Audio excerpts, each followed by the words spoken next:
Assalamu alaikum wa rahmatullahi wa barakatuh. Welcome to episode number 8 of Preparing for Ramadan. Today we're going to be talking about the Tarawih prayer. Now, the word Tarawih comes from the word raha, which means to rest. This name is given to this prayer because the Prophet ﷺ and the companions would often, after praying 4 rak'ahs, they would take a small break or rest for a little bit. The Tarawih prayer is a confirmed sunnah of the Prophet ﷺ. We know this as Aisha radiallahu ta'ala anha tells us, as is mentioned in Sahih Bukhari, that one night the Prophet ﷺ prayed this prayer and people gathered behind him. A few people. The next night, the Prophet ﷺ prayed again and even more people gathered. And then on the third night, even more people gathered behind the Prophet ﷺ to pray this prayer until the masjid was almost full. There wasn't room to stand. On the fourth night, the Prophet ﷺ didn't show up for this prayer. However, after Fajr, the Prophet ﷺ addressed the companions and he said that I'm aware that you all were gathering behind me to pray this prayer. However, I didn't continue because I was afraid that you would take this prayer as being a fard, an obligatory, compulsory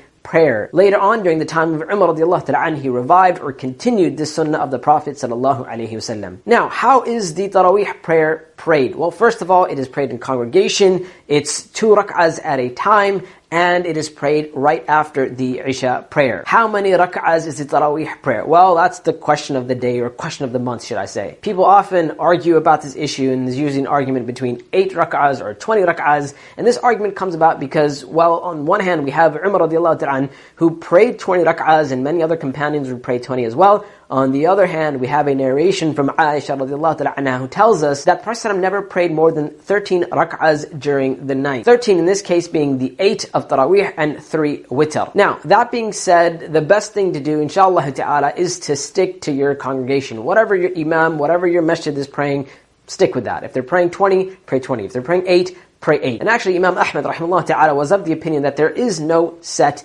number. As the Prophet never explicitly said that there is a set number or a cap on how many rak'ahs should be prayed during the Tarawih prayer. What's actually more important than this issue is to try and finish with the Imam. Try and start and finish with the Imam. In the narration of Abu Dharr, we hear the Prophet ﷺ say, "Man qama ma'al imam hatta yansarif kutiba lahu qiyamu layla." The person who stands with the Imam until the Imam leaves, meaning until the Imam finishes, then they will have written for them the prayer of the whole night, meaning they get the reward as if they prayed the whole night. So that's what we should be trying to do here. Try and start and finish with the Imam. And I get it, it's not always easy, it's not always convenient to do that, but we should try our best. Now, the last point I'm going to mention here is how some people sometimes will neglect their fard, compulsory prayers for the Tarawih prayer. Now, what do I mean here? I mean, sometimes people will focus so much on the Tarawih prayer that they may even neglect the Fajr prayer. So they'll stay up late praying the Tarawih prayer, and because of that they're tired and they won't wake up in the morning and they won't pray the Fajr prayer, while the Fajr prayer is fard, or they will neglect other prayers as well. I'm not saying don't pray the Tarawih, but I'm saying we need to have priorities. And when it comes to our priorities, the fard prayers, the 5 daily prayers,